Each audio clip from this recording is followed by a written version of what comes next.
Good morning, everybody, and welcome to day 2 of our workshop. I am Sipoka Zitili from Medical Laboratory Sciences. I'll be your chair for the first session. I am going to hand over to our first speaker for the day, Prof. Truta. She is online. She'll be doing a proper welcoming. Over to you, Prof. Truta. Good morning, colleagues, and good morning, Mrs. Tilly, and a very good morning to all the postgraduate students in the faculty. It is my privilege this morning to do the welcome. So I want to show this to you, the second slide. Now my slide doesn't want, there it goes. A very hearty welcome to our beautiful city, our beautiful campus, and our amazing Faculty of Health Sciences. You are now in day 2 of your postgraduate orientation, but just before that, a little story from my side.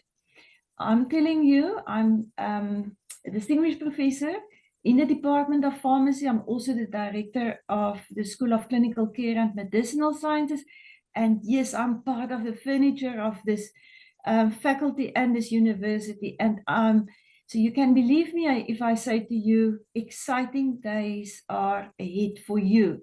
I want to take you on a quick road trip this morning, but before that, I want to tell you that we only have today. What you do today can improve all your tomorrows. Which step are you going to take today? Are you going to listen and engage and make the best of today, or will it just be another day in your life? Move from I won't do it to I can do it. Today is very special. So the little road trip I want to take you on.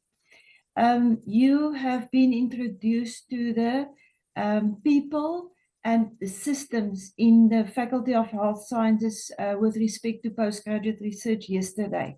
Today, the gear changes a little bit, and we're going to offer or present to you different topics. So we want you to travel a smooth road. The next 1 year, 3 years, 2 years, 5 years, sometimes 6 years, depending on which degree and whether you're part-time or full-time student. We want your journey to be as smooth as possible, but you know as well as I know that that is not the reality of the world we live in.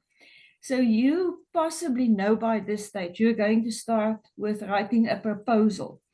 And this is often the road that we put you on when you write a proposal, because we want you to explore. So you will feel you're going up and down and left and right, and you may not be sure.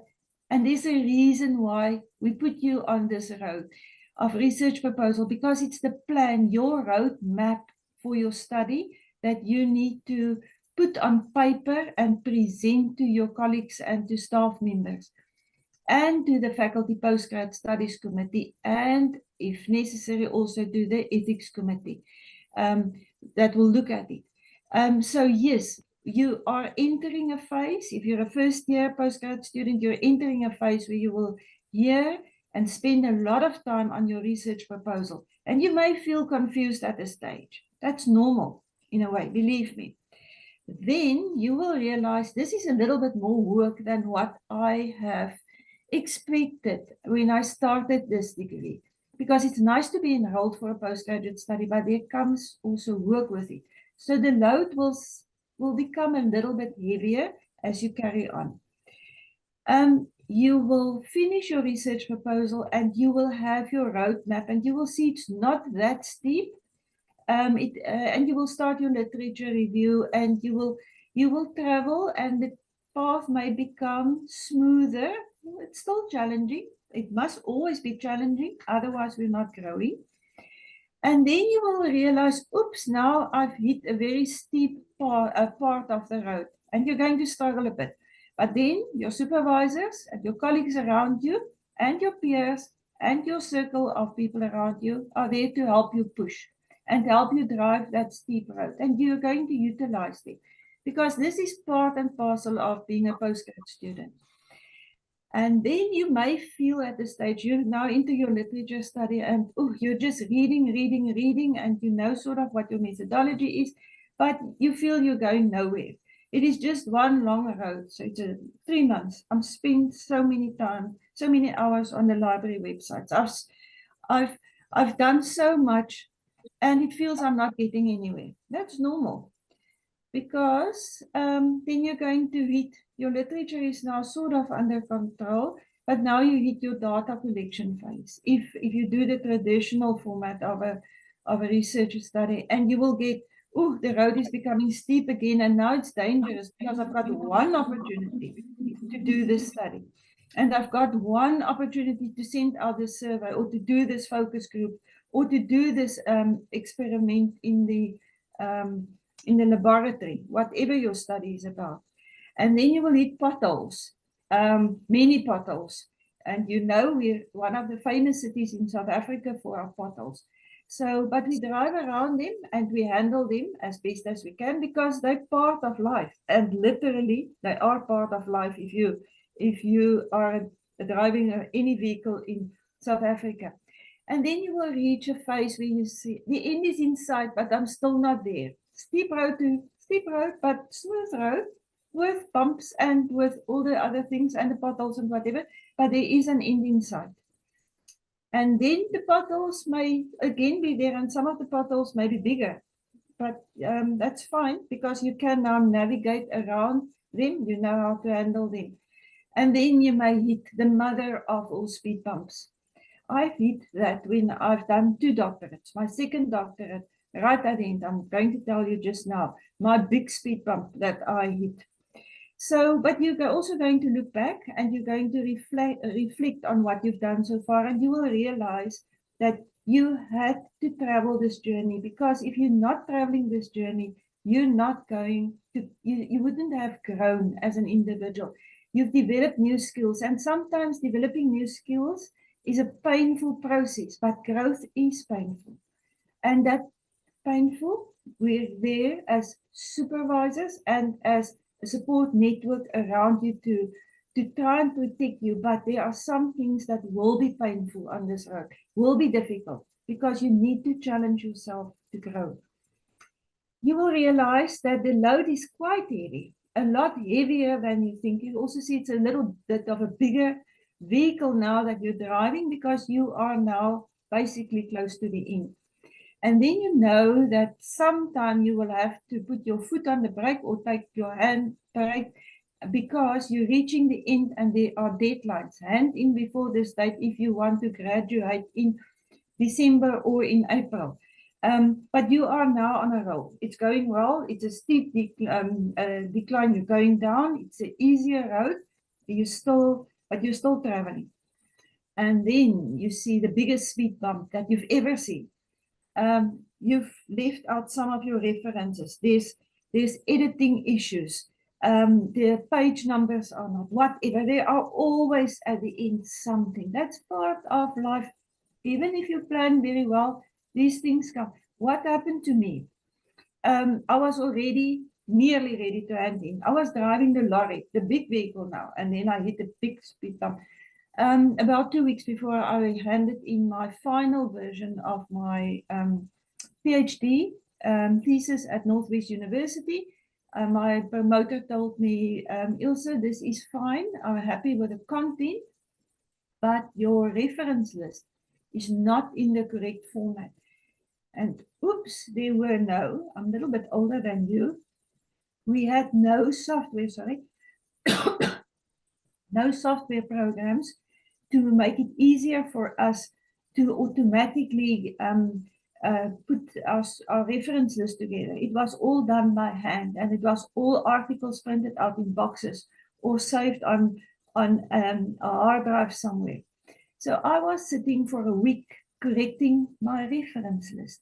I couldn't do it quicker because it was a doctorate. It was a doctorate by article. So it was many references. I was with my little laptop, and I was sitting in a room, big speed bump. But I got over it with my lorry. And then I realized there's a beautiful road ahead, because now you are at a stage where you see the bigger picture.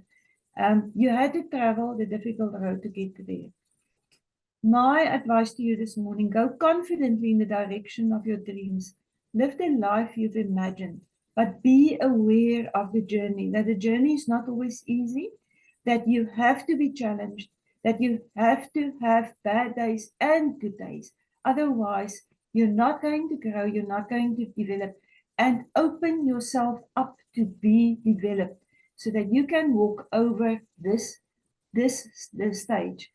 On our campus, the last phase, the last little piece of the road that you're traveling towards your degree. Colleagues, very welcome to day 2 of your postgraduate orientation workshop. These are the topics for this morning. Until lunchtime, you're going to see me just before lunchtime again. I'm going to give you a quick overview of the Research Ethics Committee Animal, and then the section after lunchtime is also topics that are very important for your, especially for your literature review. And with that, I am handing you back to Mrs. Tilly. Just before that, after climbing a great hill, one only finds there are many more hills to climb. Enjoy climbing this hill. Enjoy driving your vehicle, whatever you're driving your 4x4 or whatever. Up the hill, down the hill, around the potholes. Enjoy the journey. It is take the journey, live the journey, but also very importantly, enjoy the journey. Mrs. Tilly, thank you very much. Back to you. Thank you, Prof. Truta, for a very rich, welcoming. Thank you for sharing your experiences and also your wisdom. I like the fact that you had beautiful graphics. It actually made me scared when you spoke about the speed humps, the mother of speed bumps, the potholes, and that we are going to face during the studies. It made it a reality. What even made it worse, you're trying to keep up the pace, but you are overloaded with everything. And also, I liked to thank you for the quote that we that states what you do today can improve all tomorrow or your tomorrows. The decision that we took to attend the workshop was definitely a step on the right direction. All of the best for the workshop for today. I'm gonna be handing over to our first speaker for the day.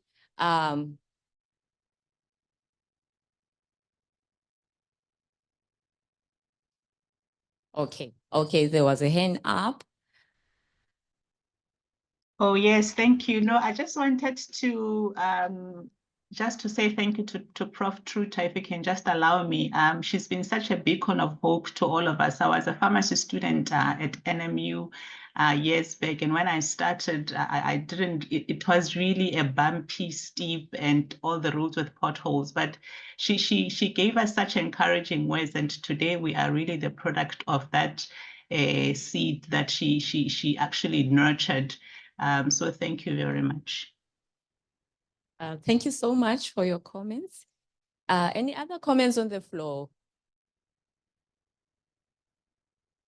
We look a bit scared and worried, eh? I'm going to be handing over to Dr. Martin, who's going to be presenting introduction to the research proposal, reviewing the proposal template. Over to you, Dr. Martin. Good morning, everybody. That was just to wake you up. If your heart rate's gone up a little bit, that's kind of what happens when doing a proposal. Prof. Truta did a wonderful presentation of what it's like to do a proposal in a very sort of metaphorical way, and it is a journey. I love the way that her images that she used to demonstrate the process of doing a proposal. What I'm going to show you today is going to be a whistle-stop tour through the research proposal. There's lots of different things that you have to do along the way, and I'm going to show you the outline. because it's just nice to know where you have to go, where you have to get to. And knowing what headings there are in the proposal helps you to know what you still have to do. The important thing to remember, though, is everything is related to everything else. So whatever you do in one part of the proposal affects another part of the proposal. Keep that in the back of your mind. So what is a proposal? It's a concise, coherent summary of your proposed research. Think of it like a map. It's something that you're going to use in order to get to your destination. Prof. Trito also referred to that. It sets out central issues or questions that you intend to address. It outlines the general area of study within which your research falls, referring to the current state of knowledge. So in other words, you need to show that you know what's happening right now in your particular field. Very important. There's no good you using old data, old research to try and make a justification for your study. So you want to make sure it's current. And any recent debates on the topic must also be presented. Very important. That's why I've got the internet. That's why I invented it, to write proposals. Okay, that's a lie, but we can use it anyway. So demonstrating the originality of your proposed research, that's very important. You want to be able to show that what you are doing is original. This particularly applies to PhDs. So you want to be able to show the reader that what you're presenting is new and different. You don't want to be repeating somebody else's work. And that's also where the internet plays a role. You're going to go and look to see if anybody else has done something similar to what you've done. And so you make sure that you're not repeating some work, somebody else's work. That's the layout of the proposal there, all the headings. If you can see there, there's quite a few, 14 headings, and it varies from department to department, but this is what the faculty is recommending, more or less. And so this is what you can expect to have to include in your proposal. Altogether, a proposal should be about 100 pages long. Okay, no, I'm joking. A proposal for masters should be between 10 and 15 pages. 10 and 15 pages for a PhD, 15 to 20 pages. If you're sitting on faculty, like some of our colleagues sit on faculty, you get a little bit emotional when you see a proposal which is 30, 40 pages long. You think, oh, I've got to go read through this whole thing. Surely you can make the point in a short space of time. Very difficult though, very difficult. So that's I'm not going to go through all of them because we're going to talk about them now. So title, very important, very, very important. Make sure your title is really well written and captures everything you need to capture. So where is it taking place? Who is being studied? It should be very concise, trying to avoid any unnecessary words, avoid acronyms. Sometimes certain acronyms are very well known, you can keep them, but others you will remove. Very important, grammatically correct, because it's eventually that proposal title is going to be the title of your thesis. And that's what's going to go out there to the whole world. And so you want to make it grammatically correct, and it should be logical. So title is very important. Now remember this, every time you make a change to your study, whether it's to the sample or whether it's to one of your objectives or whether it's to do with your research questionnaire, you might need to go back and look at that title and see if you need to change it. So keep coming back to the title.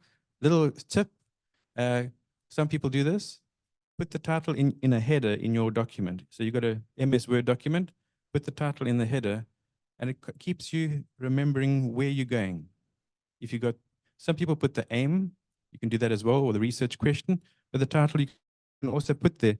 So as you're going along, it's almost like your compass, your true north is your title. That's where you want to go. And even when you're searching for your literature, if you know what you're looking for, you're not going to go on tangents, well, hopefully not, and look at other things that are not relevant to the title. So keep that in mind. Okay. This is where your title page looks. It's very, very, very boring, but it's got all the important bits in it. So it's got the title, who you are, student number, the degree, your department, which faculty, and of course your supervisors. It's pretty straightforward. So the abstract, this is a suggestion, a tip, do your abstract once you've finished your whole proposal. Don't do it, you can if you want to do it at the beginning, but you're going to find you're going to have to keep changing it. So it's easier to leave it to the end. Sometimes it can help you to think about where you're going but I recommend leaving the proposal to the end. But what's in the proposal? In the abstract, it's a summary, right, of your whole proposal, usually in one page. It's usually compiled once your proposal is complete. You provide a short background, you provide your purpose or goal or aim, your design, your population, data collection and analysis, how you're going to achieve your rigor and your ethical principles. So the reader needs to be able to look at that summary and say, okay, I know where you're going with this. Now let's see if the proposal matches what you've said there.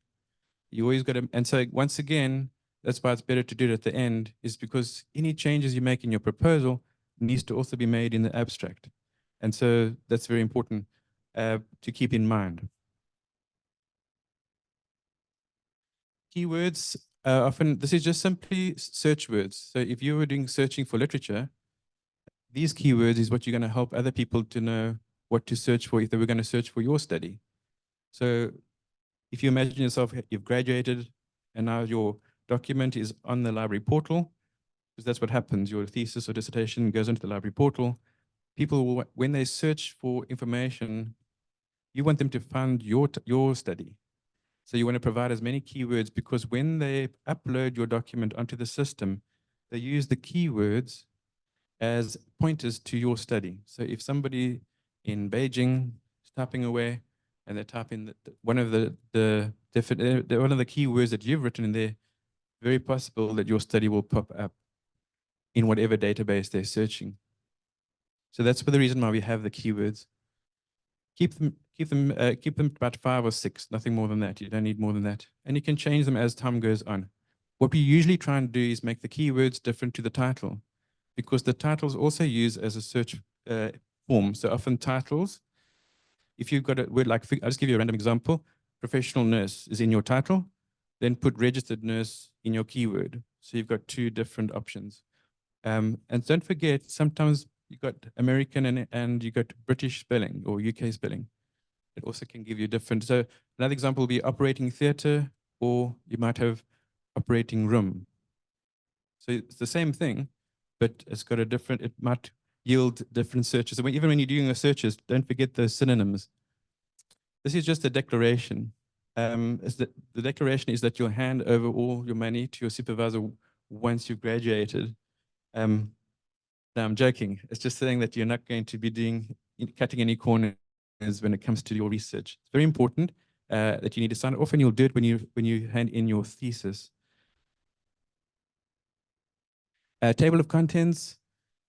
Please make use of the MS Word. I'm hearing voices. Sorry.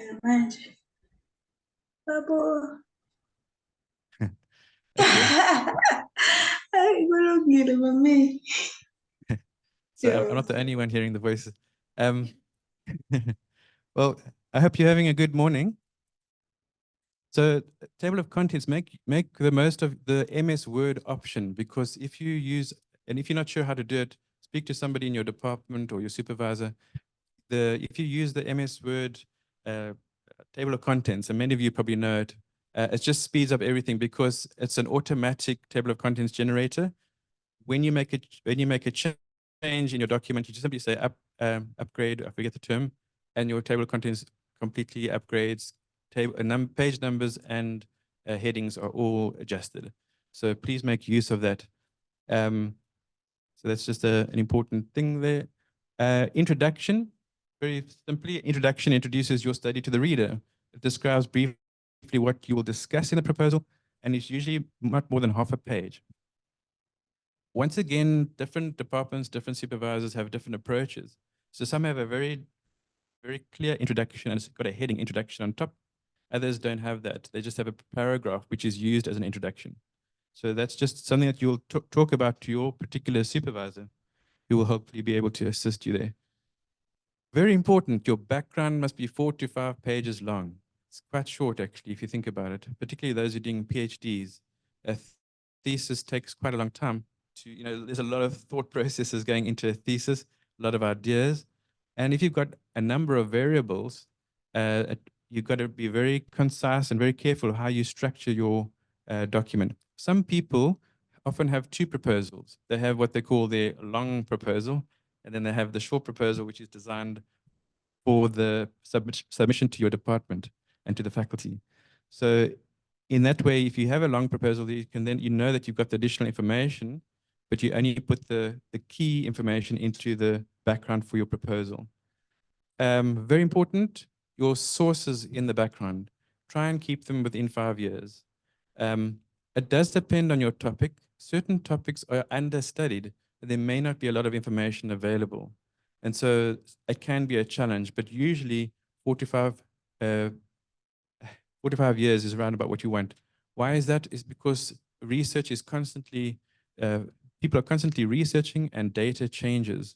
And so remember, your background is the background to your problem. If your background data is old, the question will be asked, well, then is your problem still relevant? And that's the reason why you want to have recent data. Just to give you an idea, if you put a 2019 article as your citation, most likely that article that they collected the data either in 2018 or 2017. So it actually is older than even the 5 years. Because remember that it takes time to collect the data, analyze the data, submit to a journal, get accepted, and then get published. So even though it's 5 years, it's still oldish as far as data is concerned. So really try hard to find the most up-to-date. Rationale, this is optional. Not everybody uses rationale, but I know some departments do. The main difference between a rationale and a problem is that the rationale looks to justify why you want to do the study. So you, for example, you can find in the Department of Health, the Department of Health might indicate these are key research areas that the Department of Health would like people to focus on, researchers to focus on. That would be a good justification to do your study if it's supported by government, perhaps in the public healthcare system or something along those lines. And then it's about 300 words long. It doesn't have to be, it can be any length, but that's more or less. And then for the actual Rec H form, which is already been discussed, I think that there's going to be some more discussion as well today, is that they normally indicate 5 keywords. Okay, but don't stress too much about that one. Problem statement, I'm going to talk about that a little bit later. So I'm going to just very briefly say that this is probably one of the most important parts of your proposal is your problem statement. But allow me to talk about that in the next session. It's usually about half a page, but some people might make it a bit longer. Depends on the topic. Research question. So your problem statement must lead into the research question. That is usually the way it works, that you've got this problem and it's almost summarized in the research question. The research question is something which you can constantly ask yourself. Let me put it to you this way. If you have a questionnaire, that questionnaire should help you to answer that research question. Or if you're doing interviews, those interviews should help you to answer that research question. So if the questions in the questionnaire are not helping you to answer the research question, you need to throw those questions out. Or if the interview questions that you're asking your participants are not asking that research question, you need to throw them out. And that's just to show you how important the research question is. It's very, very important in guiding you to thinking about where am I going with this study. It's always open-ended and it must be tied to your title. It's no good having a research question which is in no way related to the title. It must be very close. Sometimes it's almost the same. It's just preceded by a what or a how. So always there must be that congruency. Okay, the aim. Aim is very important. And this is really good as far as your career is concerned, because if you know what the aim of your study is, if you happen to climb into the lift in the main building at South Campus and the Vice Chancellor is in the lift with you and they ask you a question about what you're doing, and say, I'm doing my PhD or doing my master's. Oh, what's it about? And you freeze because it's the Vice Chancellor, you don't know what to say. But if you know what your aim is and you've memorized it, because that's what you should do, memorize it before going to sleep at night. You should be going through that aim constantly. No, I'm joking, but you should have that aim internalized, because if you know your aim, you can constantly think about where am I going with the study. Another word for aim is goal. And if you think about a goal or a dartboard, you know what you're aiming for. You know where you're going to. And so the aim is always good to sort of have in your mind. So what should it be? Usually one sentence. It should present the overall goal. you should indicate what you're going to do with the results. It must be closely linked to your research question, closely linked to the title, and indicate who's involved in the study. And it always starts something like this. The aim of the study is to. If you're not sure how to begin the aim, just remember that the aim of the study is to, and then you're going to state that sentence. I know it sounds simple, but sometimes if you're struggling to get started with the aim, just begin with that little phrase. Objectives, a little tip about the objectives. If you are fortunate enough to have found a questionnaire which speaks to your study, if it's a quantitative study, for example, and you found a questionnaire, you can work backwards and you can say, if this is my questionnaire that I'm planning to use, what questions am I asking? What sections have I got in the questionnaire? Because those sections can become your objectives. It's just a little tip. For those of you doing qualitative research, your interview questions can also guide you on what you want to do or how you want to structure your objectives. Why? Because those interview questions must answer those objectives. So that's kind of a little tip. It's not the standard way of doing things, but that's just my suggestion. The objectives can be any number, depending on your study, but master's is usually 2 to 3, and your doctorate can be more. Before I must mention with regard to the doctorate, the research question, you can have multiple research questions for your doctorate. Often people do that. They have one broad, overarching research question and then a number of sub-questions, and that's okay. So sometimes that's very helpful to the researcher if they do it in that way. So objectives, often people have a challenge with this. Use the verbs, the active verbs like explore, examine, assess, evaluate, determine. That really helps. Another tip with regard to qualitative research, we don't usually use the word determine when it comes to qualitative research. Determine is very much a quantitative term where it's referring to some kind of relationship or some causal relationship where one thing causes another, and you can literally determine it. With qualitative research, we're really looking to explore something. It's something which you want to. It's a very much an open-ended type approach to doing research because it's often you're exploring an area which is understudied. While in quantitative research, very often you've got a hypothesis. And so hence you'd avoid words like determine in qualitative, but you'll use it comfortably in quantitative. Significance, very much in PhDs, but you can use it in masters as well. What is the significance, the uniqueness of your study? Ask yourself that question. What is it going to, how is it going to make a contribution to the global research on your particular topic? Is your study significant? If it's not significant, should you be doing it? So you have to ask yourself that question. So what is the value of the research and what contribution will the research make? In fact, when it comes to PhDs, the significance is quite important because PhDs are meant to introduce something new and novel to the research field. Concept clarification. These are the main concepts that you use in your study. Often people get confused between concept clarification or concepts and keywords. There might be an overlap, but the concepts are those main terms that you're using in your study. And often they are the variables. If it's quantitative research, those are those key variables that you are using in your study. So you need to tell the reader, what do these, first of all, you need to define them, and then you need to explain how they apply to your study. You operationalize them. You say, okay, I'm registered, give me an example, registered nurse. So registered nurse is your keyword, a concept, or a key concept. Now, registered nurse in critical care and a registered nurse in nephrology, or a registered nurse in community health, or registered nurse who's in a research or at a university, they're all different nurses. They've all been trained, they're all professionals, they've all been trained, but their function is not the same. Critical care nurse doesn't do what a nurse does in the general ward, or a theater nurse doesn't do what a nurse does in trauma. So you will then apply your concept to your study and how it is applicable to your study. So one concept might mean one thing in one study, it might mean another thing in another study.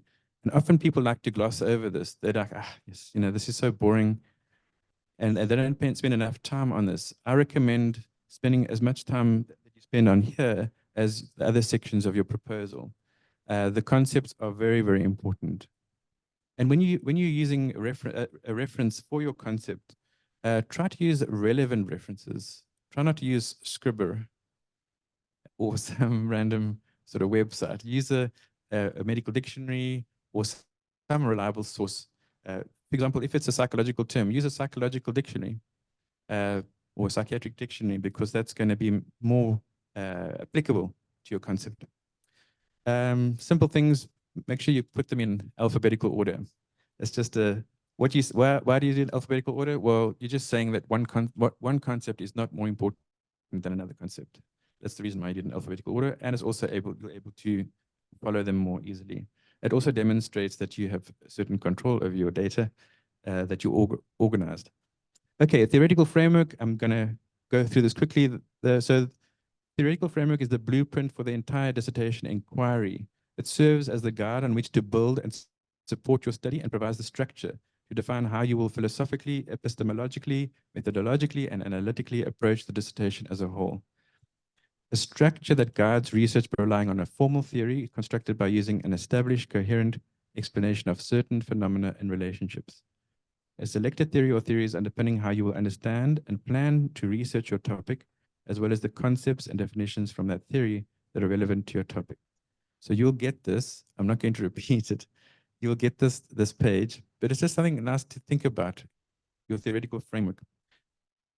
It is, I like to express it or describe it as a lens in which that you look at a particular problem. The purpose of the theoretical framework, this is my understanding of it, is to help you to ask questions that you would not have asked had you not used the theoretical framework. So somebody else has come up with this idea of a particular way of looking at the world, and you're going to say, and they ask certain questions. If you didn't use that particular theory and used a different theory, you should theoretically ask different questions. And so the theoretical framework contains certain constructs or concepts that you then are going to use to view your problem, to look at your problem. And so it's a very important part of your study. And you can combine your paradigmatic framework as well. So a paradigm is your worldview, while your theoretical framework is a very specific theory that you're going to apply to your study. Research design. Usually we've got qualitative, quantitative, and mixed methods. Just got to keep an eye on the time. So we've got you've got a number of different types of designs. So you have to ask yourself, how do these relate to the study and why use this approach? Describe the design that falls under this approach. In other words, you state what approach you're using, and then you state what design are you going to use, say, for example, descriptive, correlational, quasi-experimental for quantitative, or ethnographic, phenomenological, grounded theory, etc. for qualitative. The design is very important. It takes a bit of time to work through, but it's important that one works very carefully on choosing the right design for your study. Okay, then you have the population. That is, for me, this is one of the most important parts of the study, your population. Because if the population that you chose is not what you think it is, you might find that you've got to change other aspects of your proposal. I'll give you an example. Say you really, really would like to do a study on a particular population. I'm giving a random example, such as prisoners. And you really felt that you could develop this intervention which might help to, like a form of rehabilitation for prisoners. And then you discover in your particular country where you live, maybe they won't allow you access to those people. Maybe there's certain regulations which won't give you access. And so your whole study may have to be rethought. So I always feel that the population should be thought of carefully at the same time as you're thinking of your topic, because your population can literally be such that it's too small to do a quantitative study, and you thought the population was bigger than that, and now you wanted to do a quantitative study, and now your supervisor says, I think you should do a qualitative study, and you say, but I don't want to do a quantitative study.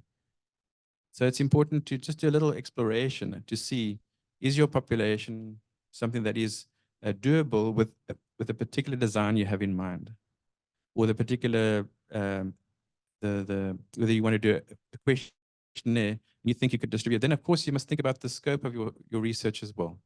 If you're doing a master's, do you want to do the whole of South Africa? Probably not. So you want to focus more on the metro or something like that. So you need to explain who your population is, you need to describe them, and you need to state what is your approximate size of the population. Don't forget that. Please state your approximate size of the population. It's very important, particularly when you're trying to determine the size of your sample. You must know the size, at least the approximate size of your population. Sampling is the next thing that you will look at. There's issues, and I'm not going to go through all of them, but you can see there's eligibility criteria, very important. It's strongly linked to your population, inclusion and exclusion criteria. Who you're going to include, who you're going to exclude. So your sample size is very important. You have to, for purposes of ethics, you need to indicate your minimum and your maximum. So just need to think about that. How big is your sample going to be? And there's a lot of ethical issues when it comes to sampling, particularly when it comes to recruitment. So you're going to state, you need to state your population, you need to state who's your sample, you need to state how you're going to go about recruiting, because the ethical process of recruiting needs to be considered. You know, how are you going to go about getting those? So if I think of our colleagues who are doing research with their students, right, students, we've got a test coming up in a week's time. But just before, I'd like to hand out this questionnaire for you to complete for my doctoral study. And I expect you all to complete the research, complete the questionnaires. Do you think they will do it? So there's the element of coercion that you have to think about when it comes to recruitment. That's just one example. One always has to think about how you're going to go about recruiting your participants and how you're going to enroll them. Then you have data collection. It's quite a long section. You need to think very carefully about how you go about collecting your data, because the data is the way you collect the data will affect your budget. The way you collect the data affects your time planning. And so you need to think about all those things when it comes, and this will be discussed a little bit later by somebody else. So please think about that. Data collection is a very important section, and usually it's about a couple of pages. Depending, if you're doing a PhD, for example, in your data collection, you might arrange it in phases. You might present your proposal in different phases and describe what you'll do, the data collection in each phase possibly.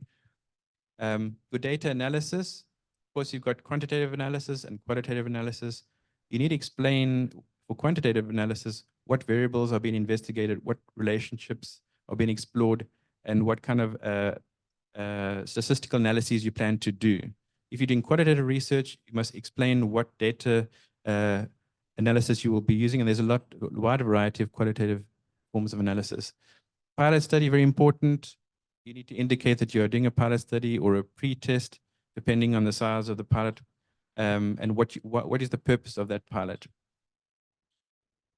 Just a little tip here.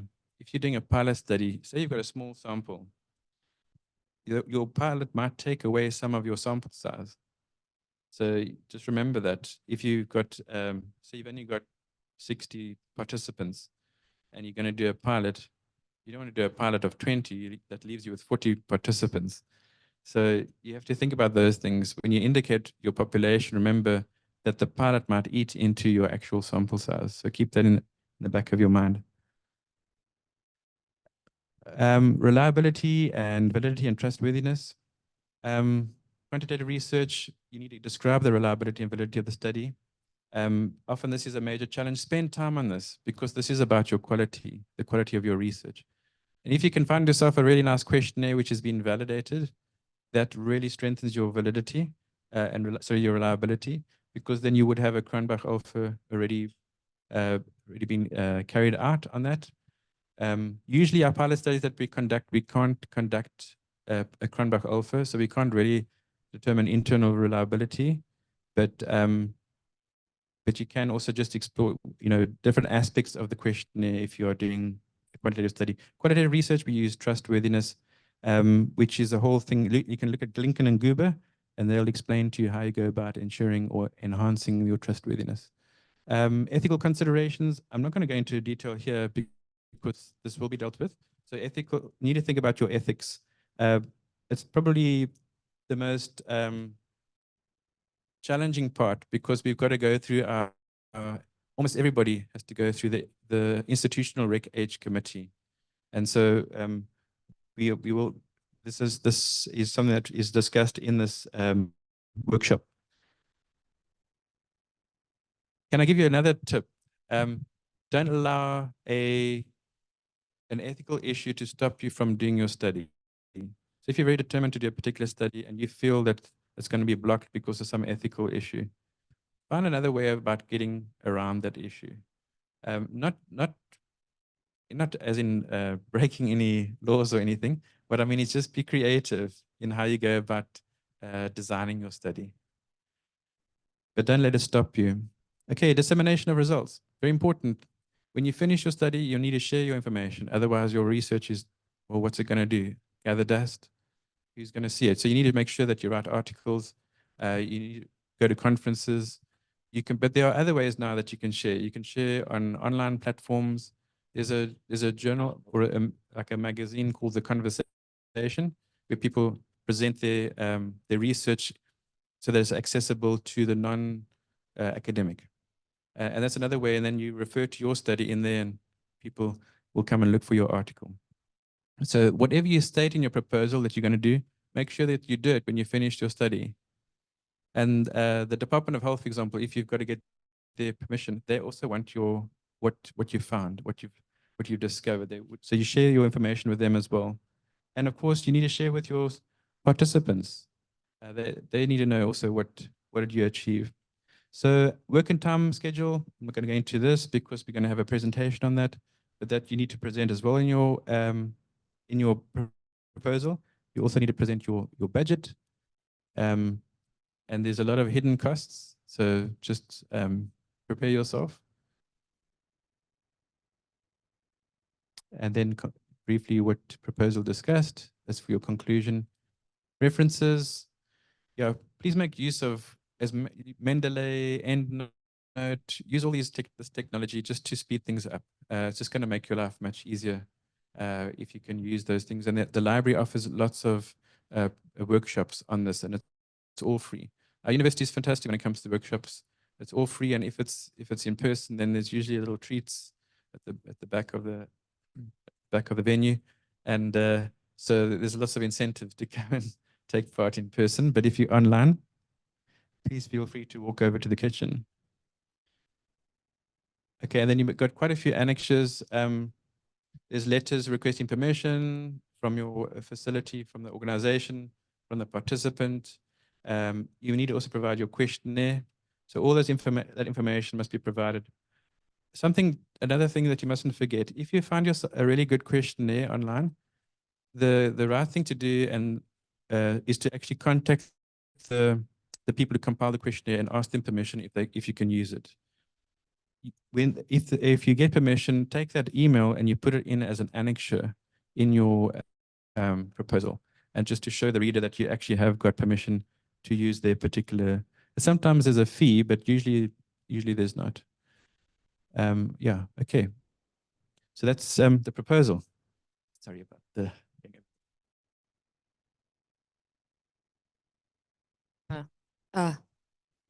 Thank you, Dr. Morton, for a very beautiful presentation and very fruitful. I'm going to take questions, but I'm going to start in the floor and then I'll go online.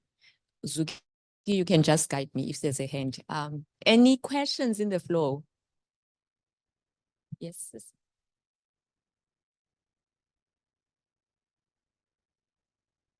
I just have a question on the pilot study sample size. Like, what percentage would you say is applicable when taking in your sample size for your study?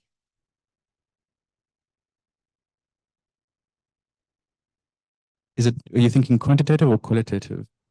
Quantitative. So the quick answer would be 10%. That would be just like a standard thing. But what is better is for you to go to meet up with a statistician to give you the advice of what would be the best for your particular study. And we will have a statistician presenting tomorrow. So maybe you can ask the same question again to him. But Dr. Sabanda, who is our resident biostatistician for the faculty, he's always available for those kind of questions. But I think the key thing is the size of your particular population, and then what size sample do you want to extract from there, and then based on that, determine what pilot you want to do.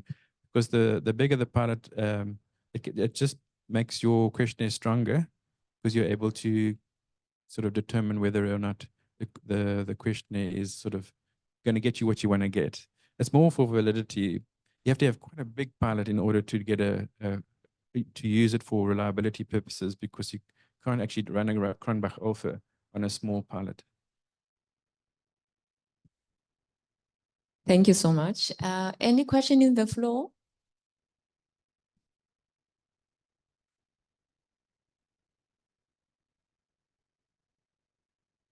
Thank you. I just wanted to find out the difference between the rationale and the significance of the study. I'm not sure if I did get the difference there. That's a good question. There's a lot of overlap. The rationale, essentially, if you keep in mind for the rationale, it's justifying the study. In other words, you're motivating why you want to do the study. While the significance is saying, what contribution are you going to make? What is the unique contribution? So the justification might be linked to the context in which you're doing your research. In other words, there's a need for the research because there's a high number of a particular illness, for example, or disease, or there's a high, say, for example, it was on teenage pregnancy. There's high numbers of teenage pregnancy.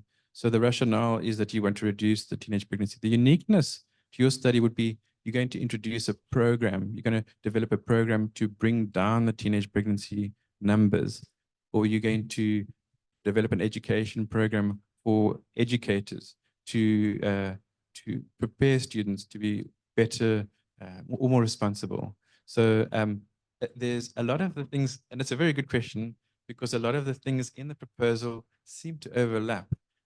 But you need it's sometimes helpful to hang on to certain words to help you to keep away from drifting and repeating yourself, because there's that temptation to repeat. So I'm suggesting for rationale, if your supervisor wants you to put a rationale in, they may not want it, would be think of the word justify, like the justification for conducting the research. Thank you so much. Any other question on the floor? Nothing. There's, I don't know, it's 2 questions or 1 question. What are the ethical considerations to be mindful of when interviewing healthcare workers about a patient result?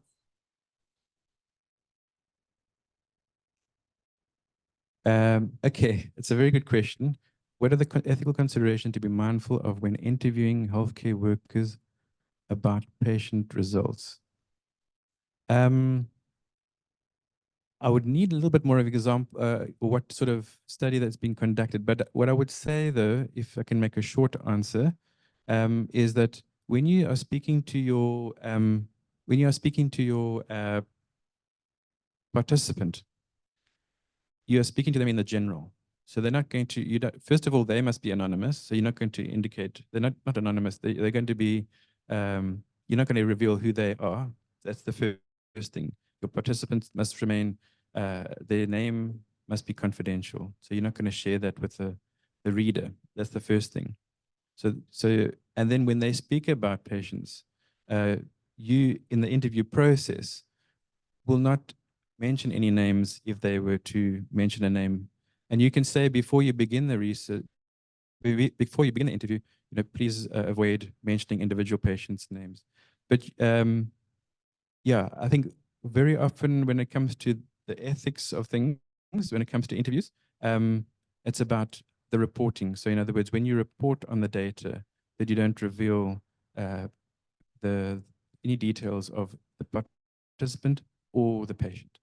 And sometimes it means, for example, if it's a very small sample and people know where these people work, then you mustn't reveal things like age or gender or population group, because it just might reveal who that person is talking about.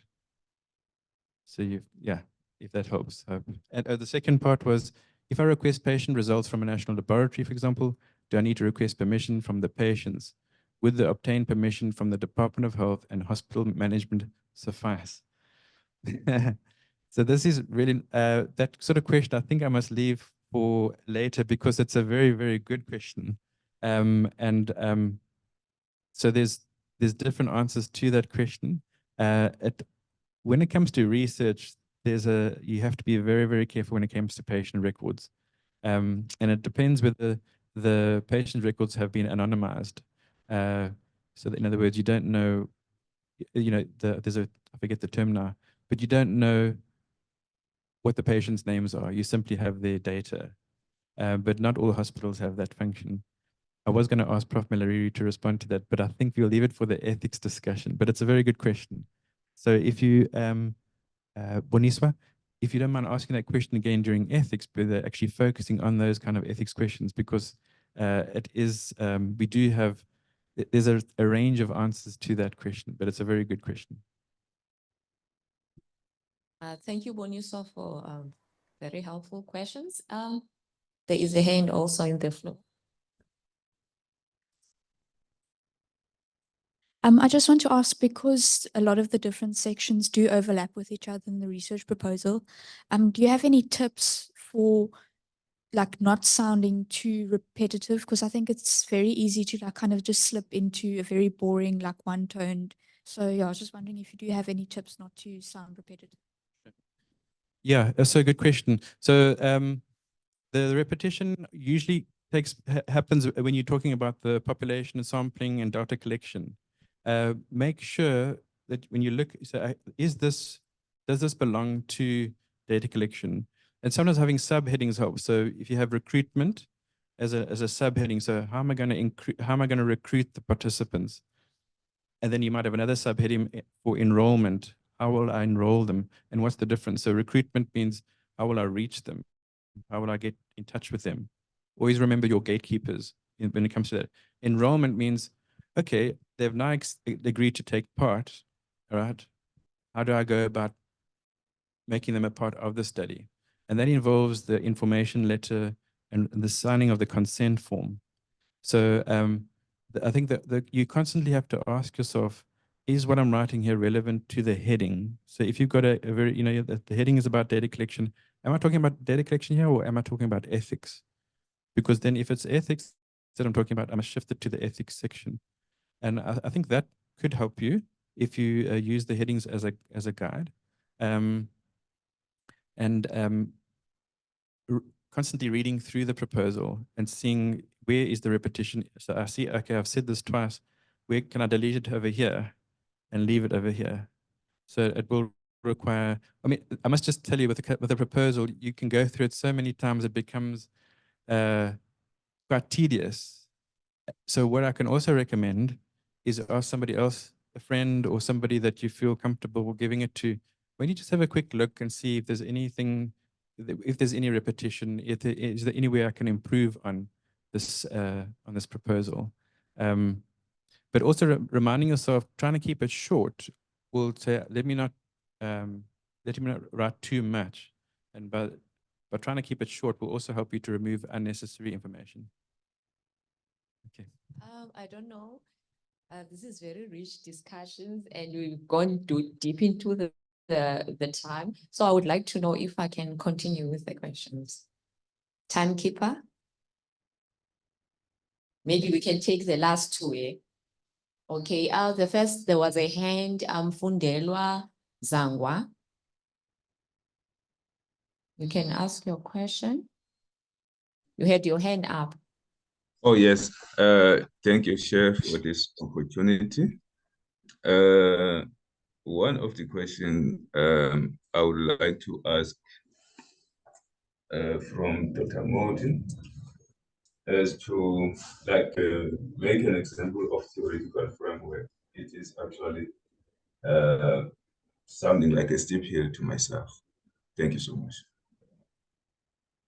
So make an example of? Of theoretical framework, maybe.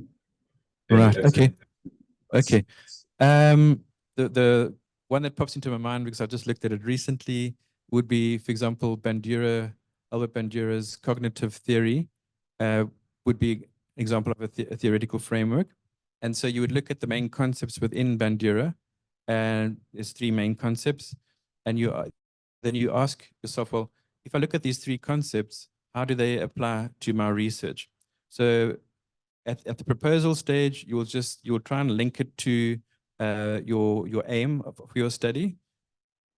But you also want to take those theoretical concepts and try and bring them into, if it's qualitative study, you would then put them into into your interview questions. Make sure that somehow the interview questions are touching on those concepts of Bandura. If you are doing a quantitative study, you might have three sections in your questionnaire where the individual questions within those sections address the three main concepts or constructs that are in Bandura's theoretical framework. I'm not sure if that helps a little bit.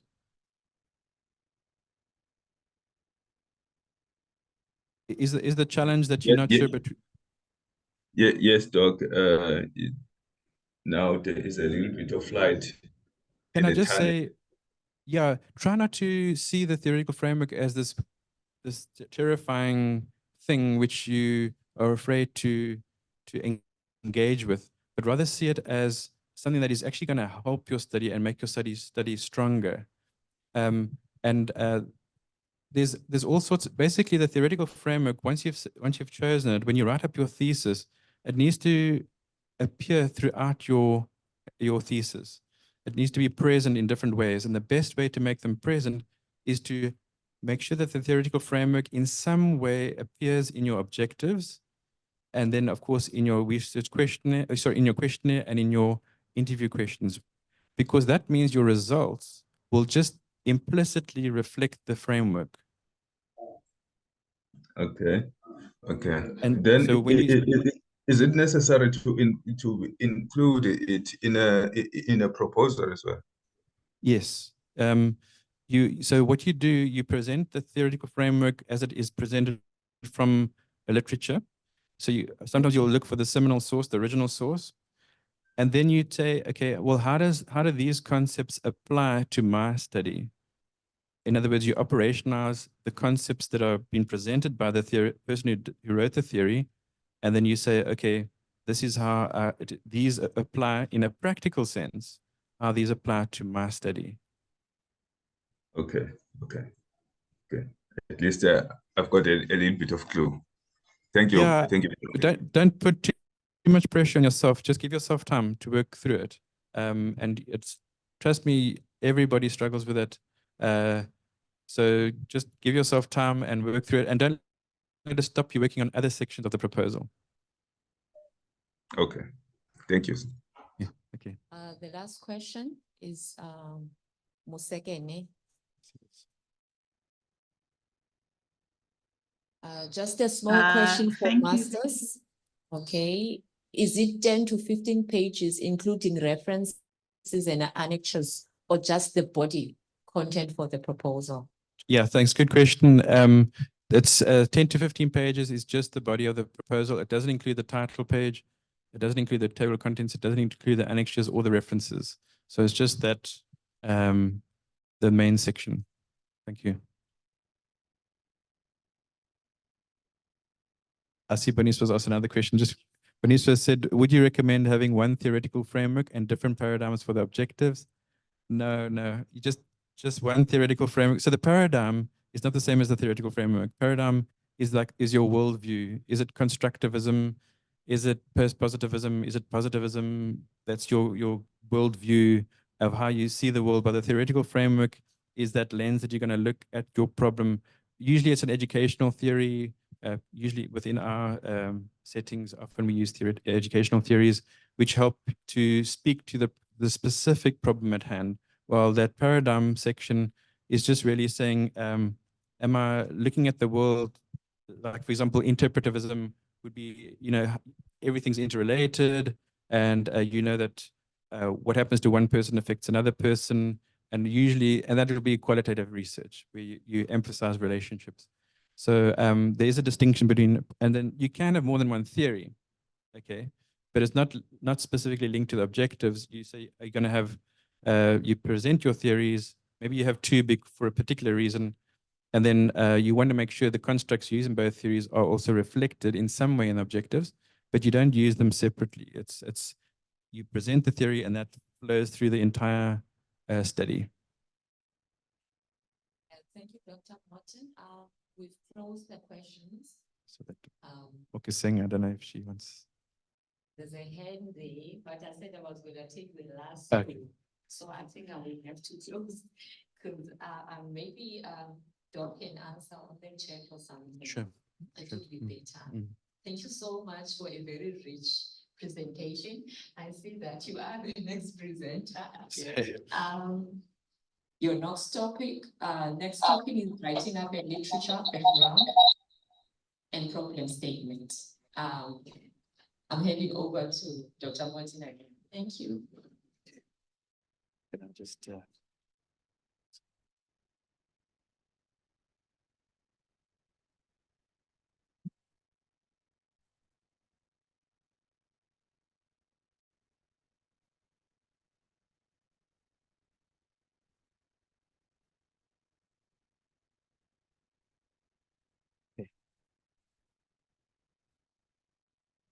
Okay, this is just a section within the proposal, writing up the literature review or the background and the problem statement. So I'm going to be very quick here, although this section, this 45 pages, is often what is a stumbling block for many students to get through.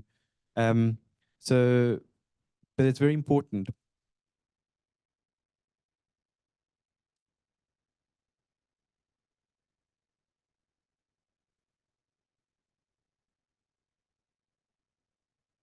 Okay, so what is a literature review or a background? It's a key section of any proposal. It helps provide a background to the problem that is being researched. And I think that's important. The word background is what it means. It's where does this problem fit in?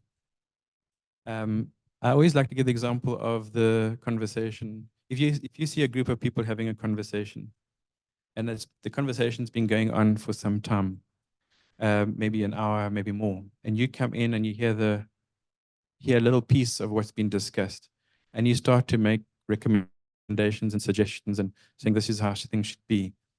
What's more than likely to happen is that the people in the group is going to say, well, sorry, we've already discussed that an hour ago. We've already come to a different conclusion. Maybe you should just sit back and listen a little bit more to what we're saying before you make any comments. Now, a background is a bit like that. Before you came along, there have been other people who have been doing research on your topic, and you need to show them respect and acknowledge them by going to read up what they had to say.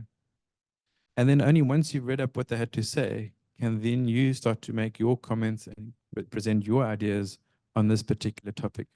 And that's the reason why the background is so important. Number one, it shows that you've done some studying, some reading on the topic, and that makes the argument for the study more convincing. In other words, you can then say, because I've read about it, I can show that this study is necessary. And not only that, thinking about your significance as well, what gap am I going to fill with my research? And I can only determine the gap if I know what's already been done. So that's why we have to go and find out as much as we can, whatever's available, and read up on that. So it's a comprehensive summary of previous research on the topic and investigation. And where do we find this information? Articles, books, sometimes in gray literature. So just a suggestion, it can be really, really helpful to find existing theses or dissertations. If you find somebody else's work, you might get some ideas which you'd never thought of before. Even the way they structure things, even their questionnaire that they put in their annexure might be helpful to you. So do yourself a favor, gray literature, such as dissertations, theses, even newspaper articles, blogs, all those things, they are not, they are there to give you some ideas. You're not going to hang your whole study on somebody's blog. You're not going to hang your whole study on a newspaper article. But it just gives you some insight and ideas into what's behind this particular topic. Your articles, in other words, those articles which have been peer reviewed in journals, they've been published, those are the ones that you can really rely on because they've been through a rigorous process of peer review.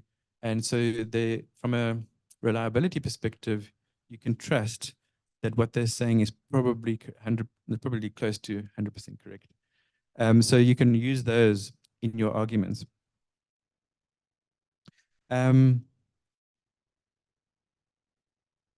Just a word of advice, particularly those doing your doctorates. Read. And when I read, I don't mean spot read, because this is the problem. What often students do is that they will, for the proposal purpose, they will just spot read. So they will say, I need to find information on this, so I'm just going to read this. So they find an article and they do a control F, find this section, there's a sentence, copy and paste. And I've got what I want. But you actually haven't read the whole article. So I'm not saying that you got to read all the articles that there are in existence on your topic. Find those, so read the abstracts. That's first read the title, then read the abstract and decide, is this suitable? If you can find 4 or 5 super duper articles that speak to your topic, you're good to go, because you can hang your entire literature review on those 5 and supplement it with a whole lot of other literature. If you've got 5 good ones, you can really put your literature review together quite quickly, but read those 5 articles in completion. And then, of course, when searching, it's just it's a simple thing to do, but go and look at their reference lists of those 5 articles, because they are citing sources, particularly if they are 2023, 2024, they are more than likely citing recent sources. Okay, so that's just a way of getting things, but I do encourage you to read and read books as well about your topic. It's one of the few opportunities in your life where you've got an excuse to read, unless you're an academic. Then you're reading other things. That's, in other words, if you're an academic, I don't know how many of you are academics and you're doing your studies. I know of at least 3. That is tough. It's really tough going, because more than likely you're also supervising students. So the other thing about the background, it enumerates, describes, summarizes, and objectively evaluates and clarifies the previous research. So you're going to critique that previous research.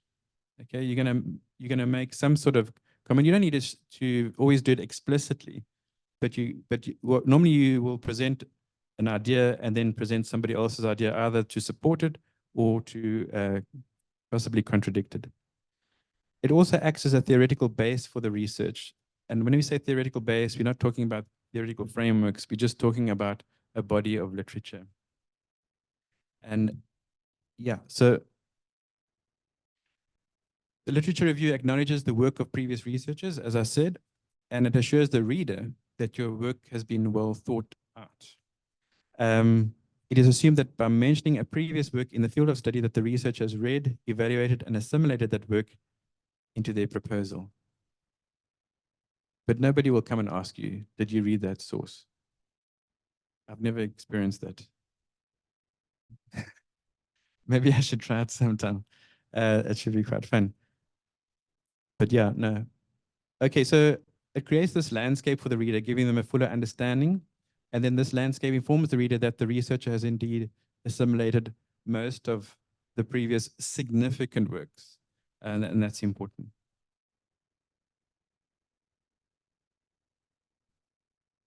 When it comes to writing your proposal, almost always in most studies, it's nice to be able to present some statistics.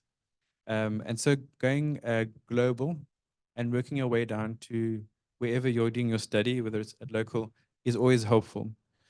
You know, if you can show that your study has the impact or the effect of the problem, statistically, if you can show that it's a big, for example, if you think about a disease, you can say that how much, you can state the percentage or the number of people who have the disease, morbidity or mortality, how many people have died, how many people have the disease.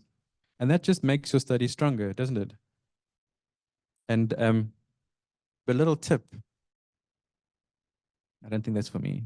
A little tip is save your local statistics for your problem statement, because that's where you're going to make the argument that this is where the problem is.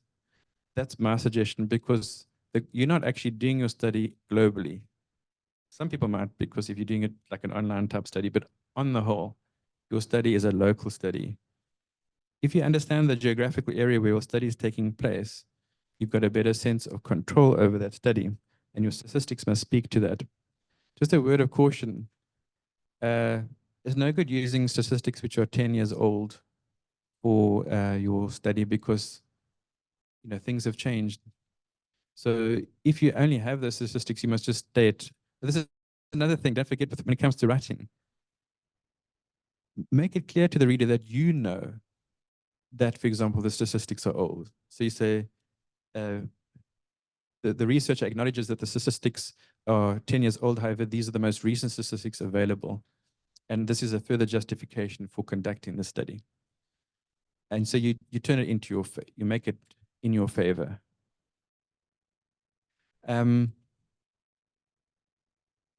Another thing about doing a lot of reading is that you can use, if you find an article and they've used a particular aim and objectives, they've used specific theoretical framework, you can say, wait a minute, I can use that.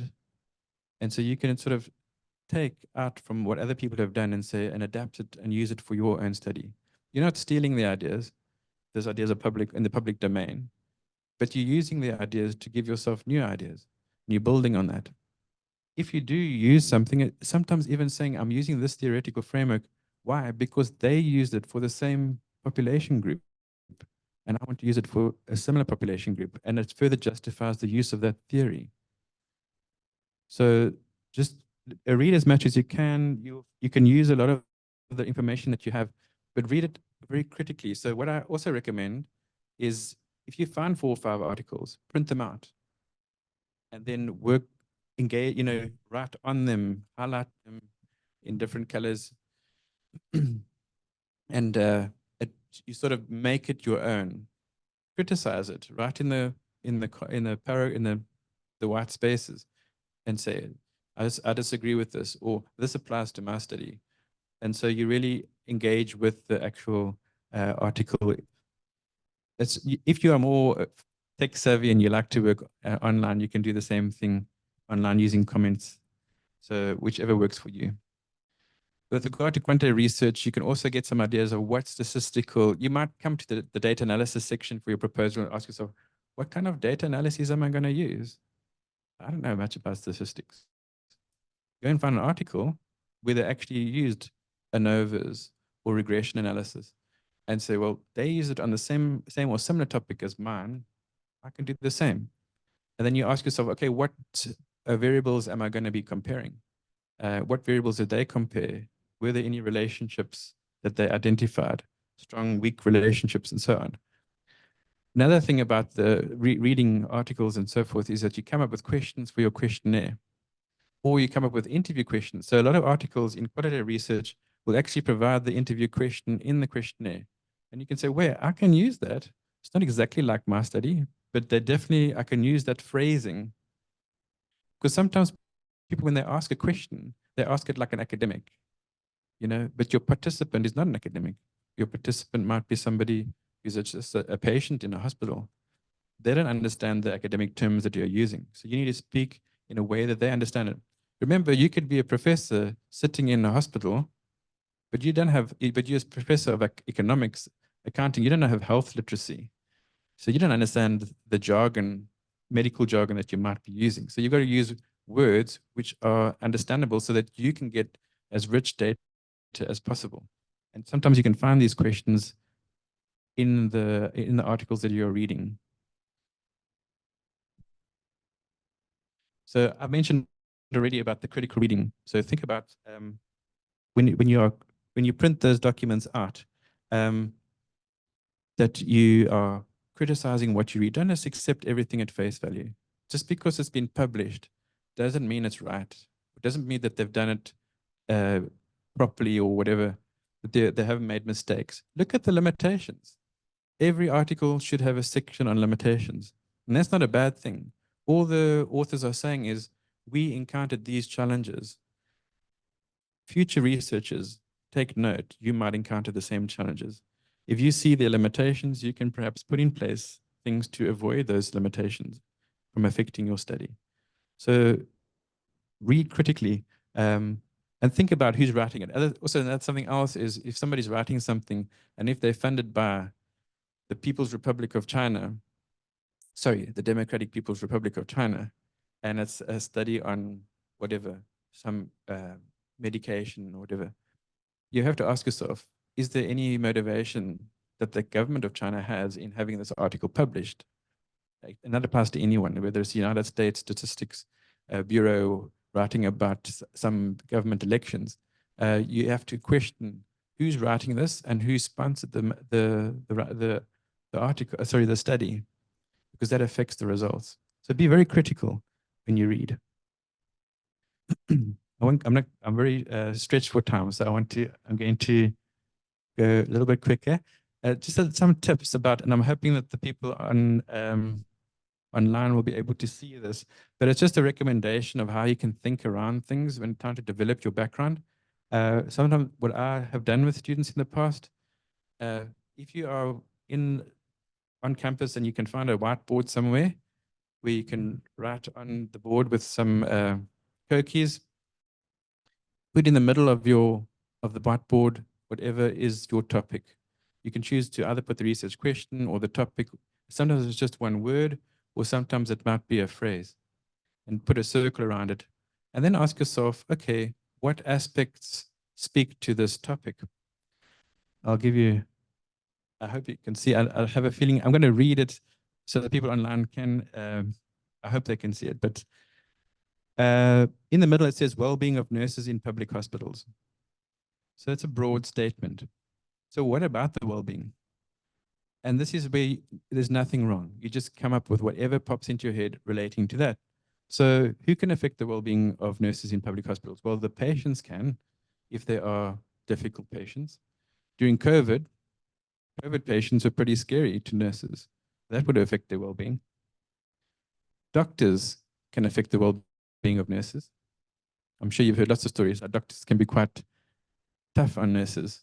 And so they can have an effect on the well-being.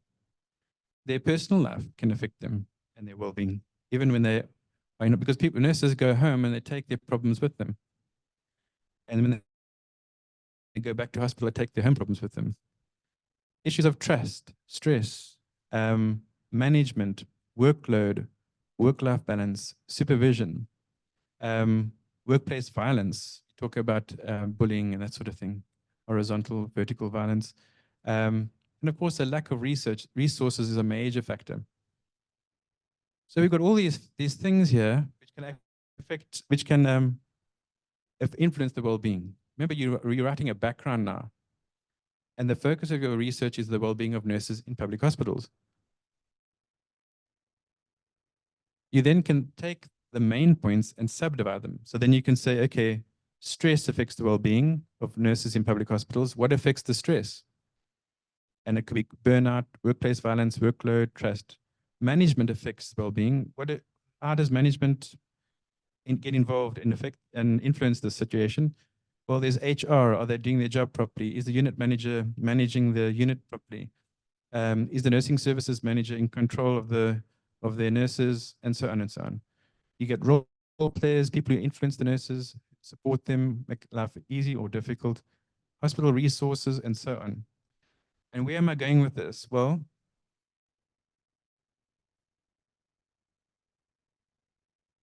you've had your first spider diagram, you then break it down into themes and you create additional. If you lay them out in a linear fashion, if you take that circular thought process and you lay it out in a linear fashion, you've got role players, management, and stress as main headings, and your background can be presented in this way. You can start off by talking about the nurses, doctors, adult health professionals, general assistants, patients, and so on.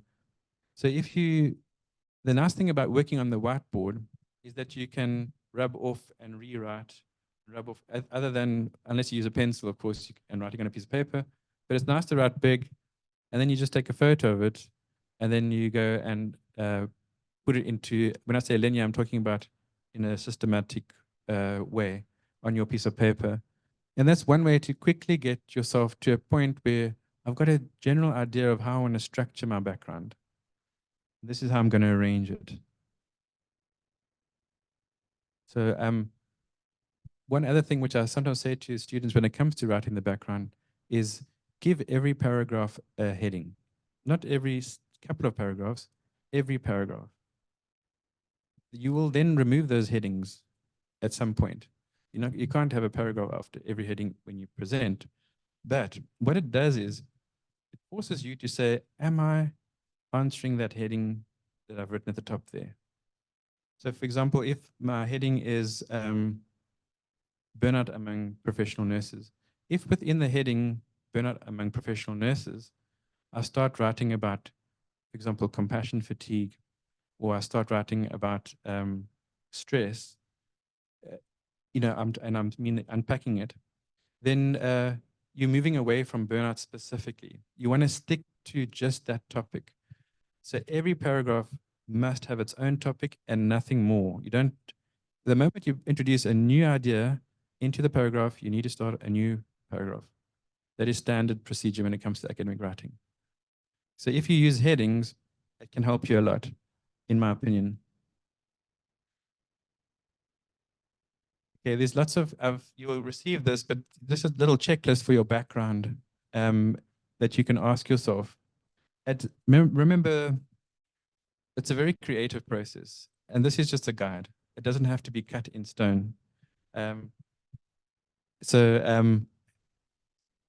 that applies to everything. And you're going to find, those of you who are master students particularly, it can be a bit frustrating when people use different terms interchangeably, because you think, is it this, or is it methodology, or is it research methods? And how are these two related? And can I use them? How should I be using them? So often people use these terms and it seems a little bit foreign. Don't let that stress you too much, because there is gray area. In research, you have to accept that there's a lot of gray area. If those of you who are venturing into qualitative research, it's a massive gray mist that you'll be walking through. But it's really exciting though. I enjoy qualitative research. You must just know that life is messy and qualitative research is messy, but it's really, really rewarding. Okay, some tips with regard to writing. If you want to make your writing look impressive, use certain terms. So here we got use terms like addition, contrast, sorry, in addition, furthermore, however, nevertheless, subsequently, consequently, therefore. I used to be a big therefore fans until my supervisor told me to please stop using the word therefore. I think he was getting quite emotional just to see this term coming up over and over again. But you kind of get into a rut and it just sounds impressive, but use these terms every now and again. Just like drop them in. It's the way academics, they write, it's the way they speak. So it also helps to link ideas.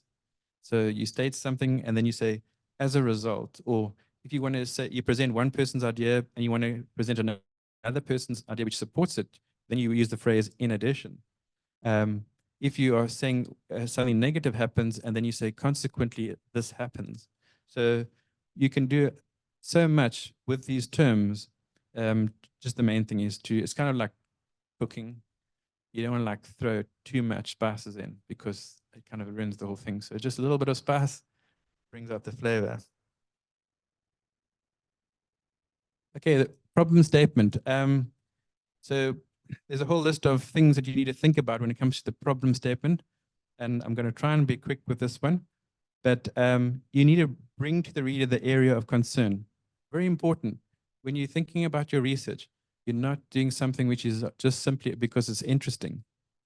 It must be a problem that you want to solve, or at least contribute towards solving. So that's important.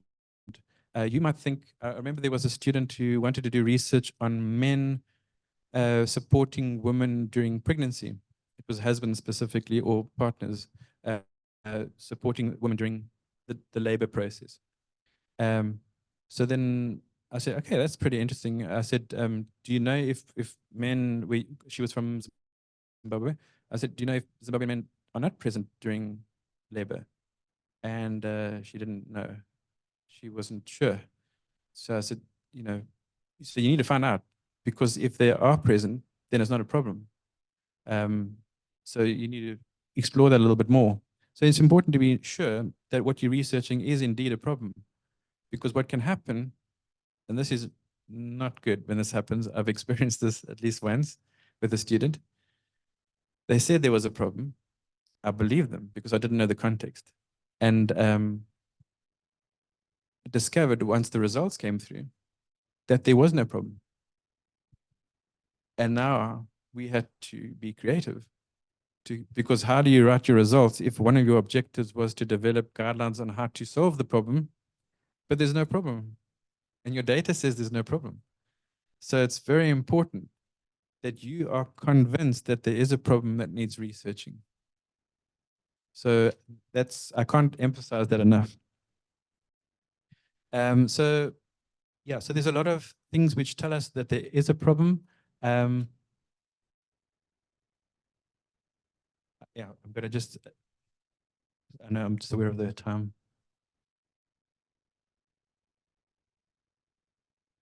So it must be timely, it must be as in needed now, unless you're doing a historical study, which does happen sometimes. It needs to be practical. It must relate to a wide population, a reasonably wide population. It must be related to an influential or critical population. Very important. It must fill a gap in the research. You must be able to, especially with quantitative research, generalize. It must sharpen the definition of an important concept or relationship. That's important, because your problem is going to help you to come to a better understanding of a particular concept or relationship. It might help to improve an instrument for observation. The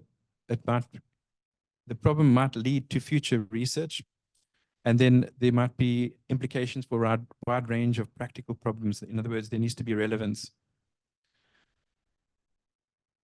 Okay. Quickly, 5 W's. What is the problem that you wish to investigate? Who is involved? Where is it taking place? When is it still taking place, or when did it take place? And then why are you interested in it? I think don't underestimate that part. You must have an interest. If you don't have an interest in your problem, you're probably not going to be that passionate about your research. So often what we say to students is try and see if the problem that you're wanting to do research is in practice. Say you are working in healthcare in practice. Is there a problem there that you can relate to? So always think about that. So that it's the who, the where, the why, and so on.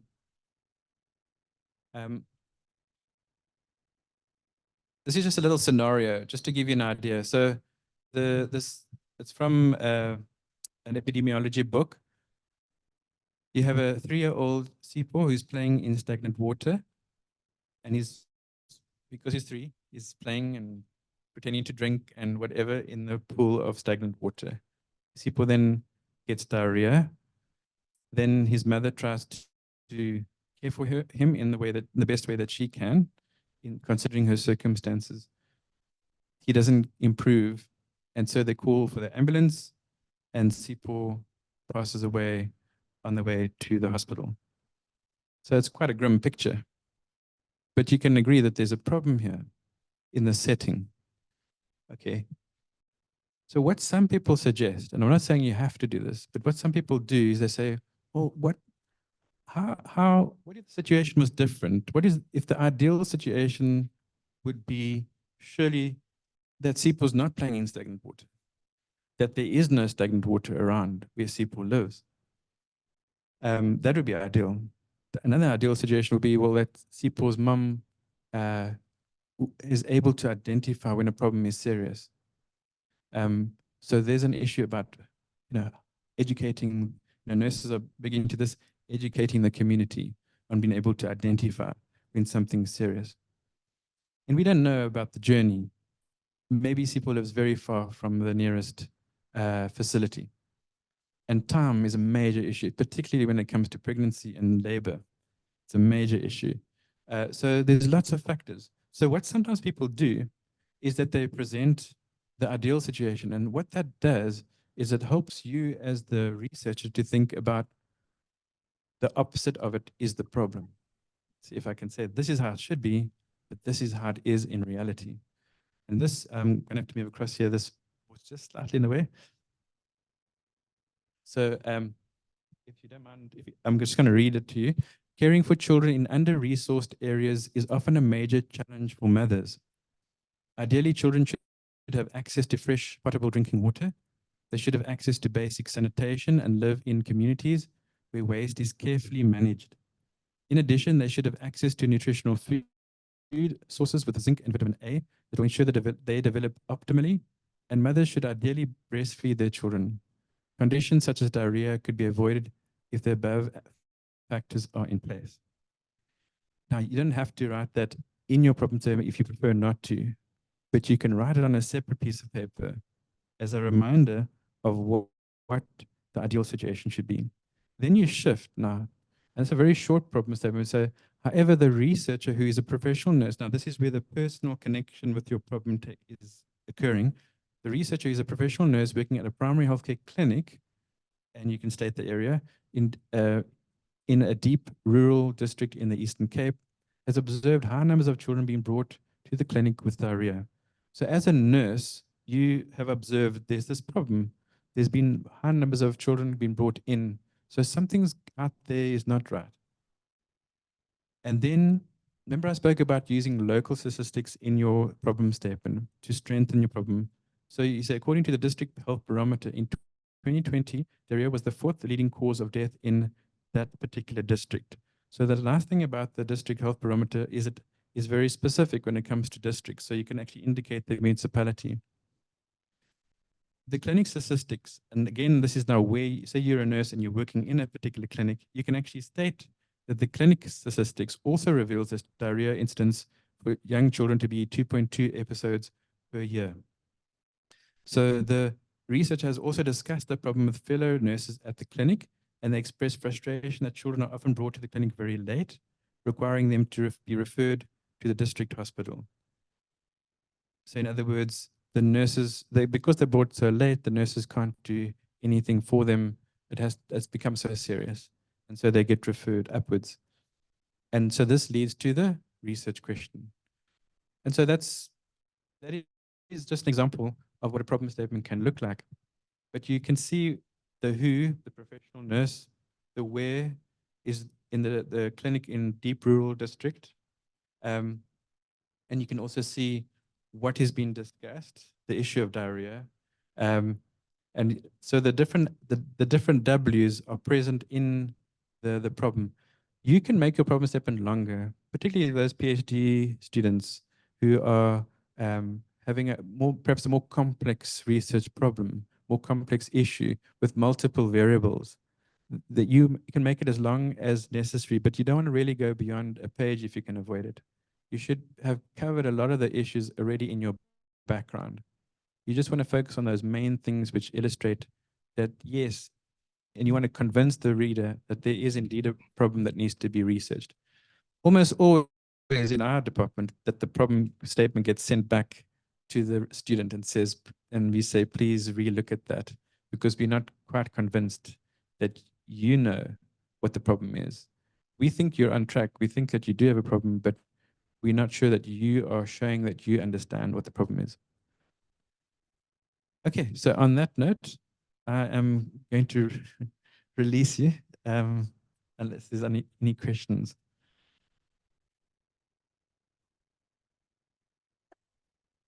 Thank you, Dr. Martin, for a very fruitful presentation. We can't stop listening to you.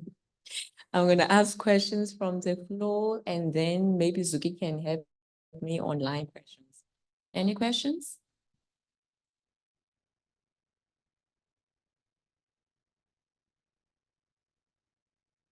We're still digesting.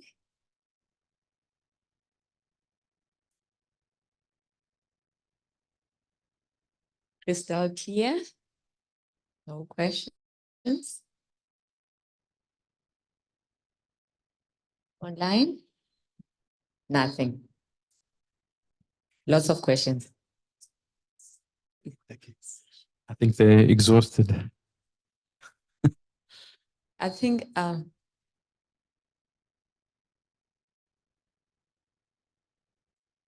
there's a hand. Okay. Okay. Uh-huh. Can you can. Can you make it?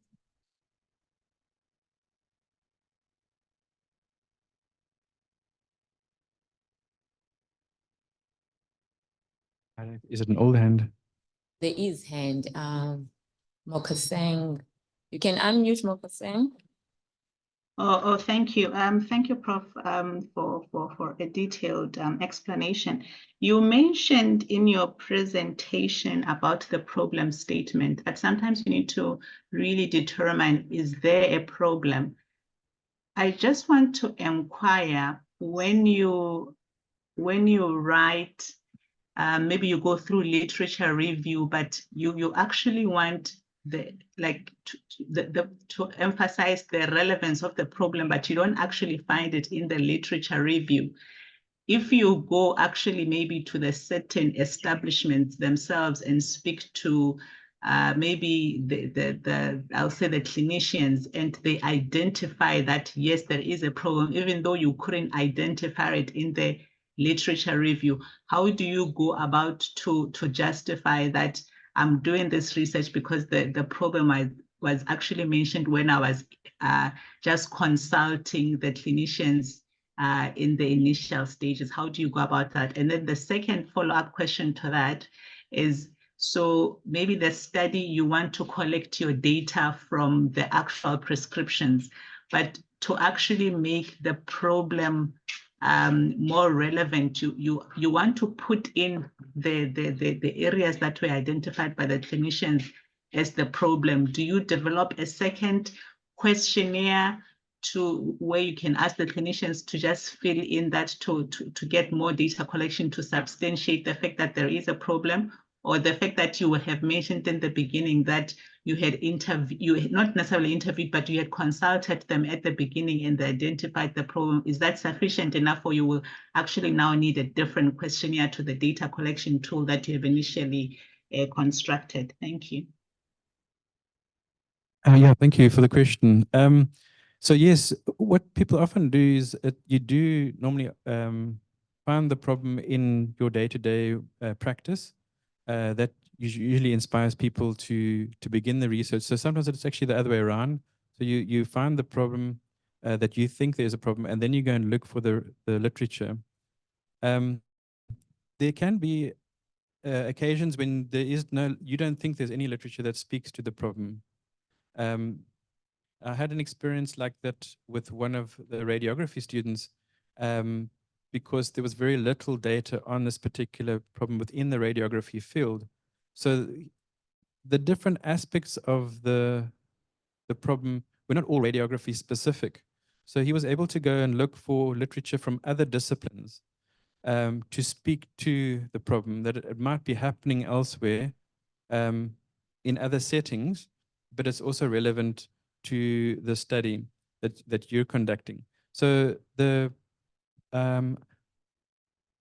sometimes the problem might be very, very localized, and then you will have to ask the question, is it feasible to conduct the study in a whole master study or a thesis on a study which is not, you can't be absolutely convinced that this is a problem. I think one always has to be cautious. If I can say this, your ultimate goal is to do your degree. And you don't want to place your degree at risk.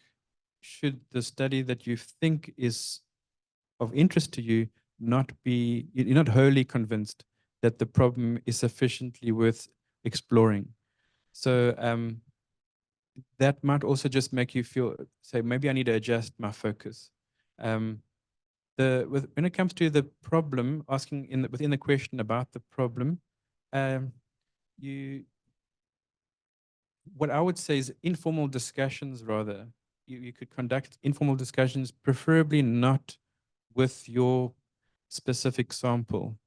So if you had an informal discussion with people who are familiar with the context, asking them questions before you begin sort of developing a problem statement, you can do that. And in fact, you can even include it in your problem statement, and you state in an informal interview or informal discussions or in a telephonic discussion, a specialist in this field stated that. And that can be used as a justification to support your problem. So, but I would say you spoke to a number of nurses. You would, I'm saying if it was a nursing study, or it sounds like yours pharmaceutical study. If you went to pharmacists, they would automatically not be included in your study thereafter. You don't want to, because they've been, what we say, contaminated, because they've now realized what your study is about. They've started to reflect on it. And so you wouldn't include them in your study, but they would help you to justify or to strengthen your problem. I don't know if that helps. Yes, it does. Thank you. Thank you so much, Doc. That is the end of our session 1. So we're going to have a 5-minute break since we've already eaten some of the time. So a person can go outside or at the back to fetch something. And then in 5 minutes, we'll start again with session 2. Thank you so much for being a beautiful audience. Thanks.